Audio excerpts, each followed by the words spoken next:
ça veut dire vivre sans protection sociale?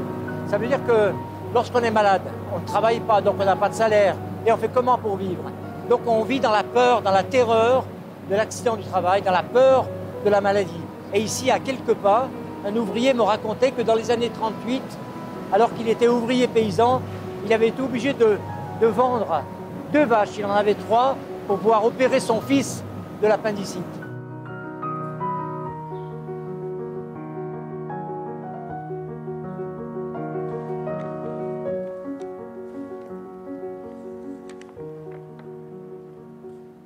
L'état social et sanitaire de la France est très préoccupant avant la création de la sécurité sociale.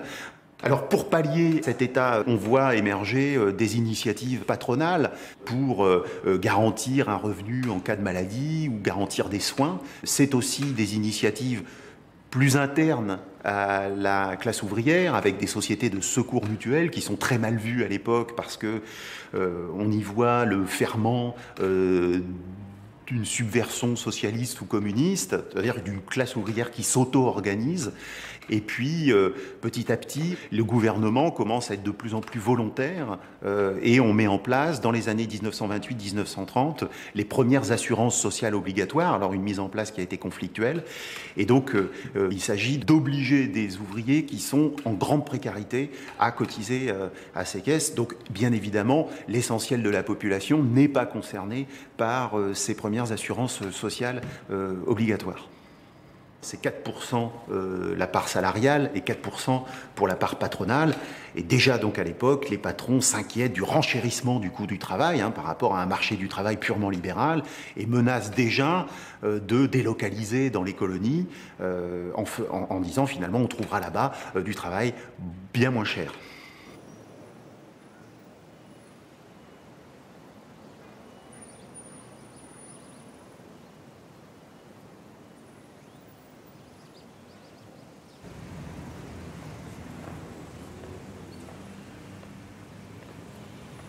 Après son licenciement en 1906, le père d'Ambroise Croizat, Antoine Croizat, quitte la Savoie et s'installe dans la région lyonnaise. Très rapidement, il se trouve confronté à la guerre de 14, comme tout le monde. Les grandes boucheries commencent. Il doit partir. Ambroise Croizat n'a que 13 ans, mais il devient le chef de famille et c'est à son tour de travailler.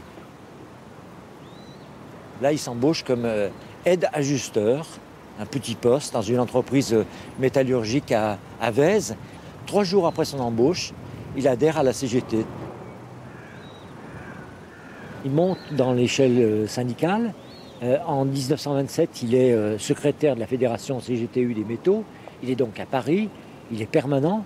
Et là, contrairement à ce qu'on pourrait croire, il ne reste pas dans son bureau. Il part sur son tour de grève, des grèves qui l'amènent à Bordeaux, à Marseille, à Tourcoing, à Grenoble. Et en 1936, le 3 mai, le Front populaire prend le pouvoir.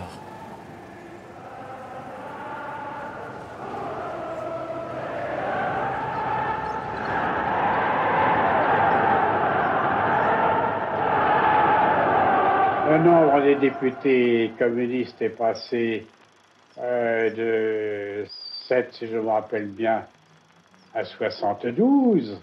On a vu arriver alors cette foule de députés en casquette, si bien que les journalistes dans la salle des 4 colonnes affolées se sont dit c'est la révolution.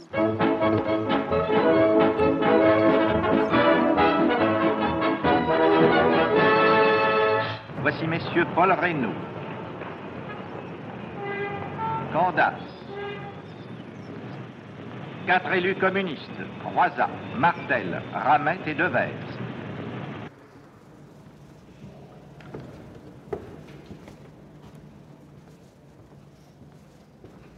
Il est élu député communiste de Paris du 14e arrondissement.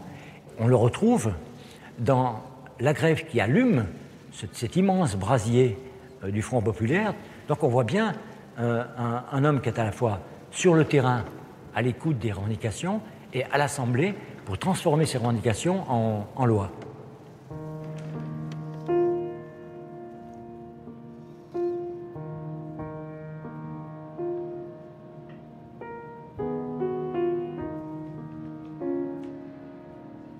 Cette salle, elle a vu toutes les ferveurs du mouvement ouvrier depuis le début du siècle, quoi. Et Croizat, il l'a fréquenté sans cesse.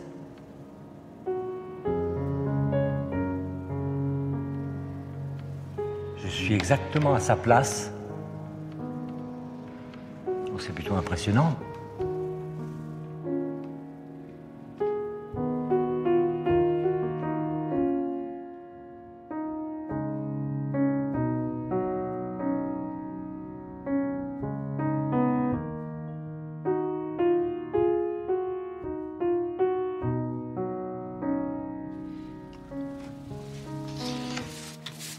Voilà. Bon.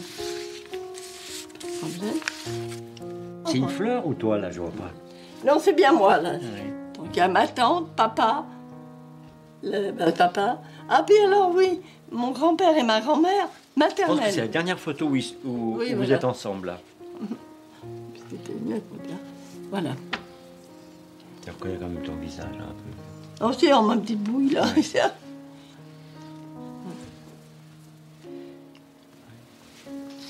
Je suis née le 5 août 1936. Papa était député depuis peu de temps. J'ai eu un papa qui s'occupait bien de moi, et une maman aussi. Et puis qui, en 1939, 3 ans après, se fait arrêter.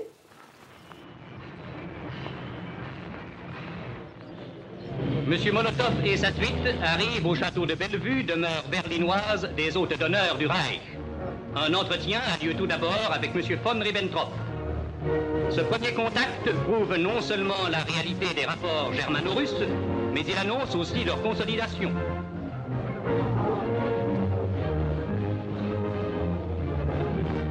C'est dans cette terrible année 39 qu'arrive le pacte germano-soviétique, qui va troubler, consterner beaucoup de militants, mais qui, en même temps, va être une occasion rêvée pour les patrons et la droite d'en finir avec les communistes. Le pacte date du 23 août, le 25, c'est la suspension de l'humanité, le 27, c'est toute la presse communiste qui est interdite, et un mois après, c'est l'interdiction du Parti communiste.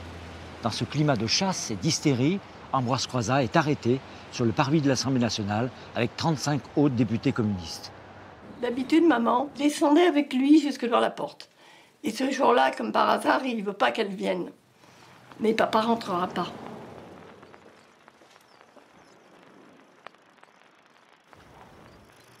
Le 20 mars 1940, les députés défèrent leurs collègues communistes devant un tribunal militaire. Ils sont 30 dans le box, parmi lesquels Valdez-Crochet, Billou, Croizat et Moquet. Ils sont accusés non pas de trahison, mais simplement d'avoir propagé des mots d'ordre de la Troisième Internationale. Et moi, je suis allée au tribunal aussi. Et ce jour-là, quand tu comprends, j'avais peut-être pas vu mon papa depuis quelques jours. Quand je l'ai vu arriver, je commençais à hurler papa. Alors quelqu'un s'est levé et a dit faites sortir la perturbatrice. C'est moi. Le 3 avril 40, après 11 jours de procès devant un tribunal militaire à huis clos, ils sont condamnés à 5 ans de prison, 4 000 francs d'amende et déchus de tous leurs droits politiques et civiques. Le soir même, dans la prison de la Santé, Ambroise Croizat écrit à sa femme Denise « J'ai été élu par 11 000 voix et je viens d'être déchu par une poignée. »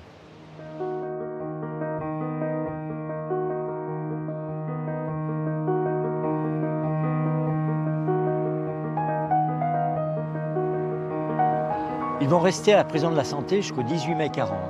Et puis ce jour-là, ils sont embarqués en fourgon cellulaire vers le sud, à travers 14 prisons en France, pour arriver au Fort Saint-Nicolas à Marseille. Au Fort Saint-Nicolas, ils sont embarqués dans un moutonnier en fond de cale. Ils ne savent pas du tout où ils vont, direction la Méditerranée, et ils arrivent au bagne d'Alger, à Maison Carrée, ce terrible bagne, qui est l'antichambre de Cayenne.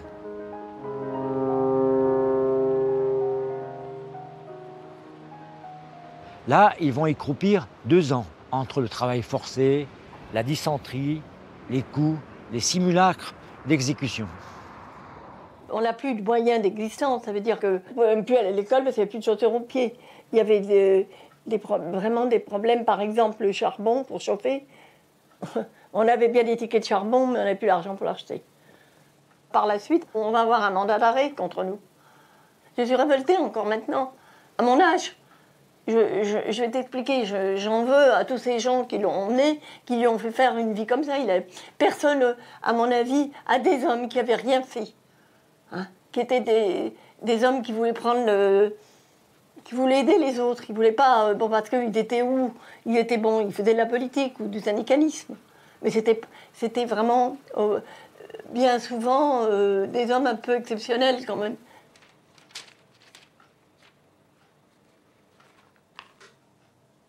Après l'assassinat de Guy Môquet, il a fallu qu'on a quitté Paris. Oui. Et là, tu as un papillon dans les cheveux. Tu te rappelles où c'est, là, oui, alors ça doit être... ça devait être à Beaume-Venise. On était dans le Midi. Parce qu'on était... Les Billoux et nous, on était cachés ensemble, enfin, à quelque chose près. En novembre 1942, l'amiral Darlan, délégué du gouvernement de Vichy, et le général Juin, qui commande sur place, sont surpris en Afrique du Nord par un débarquement américain.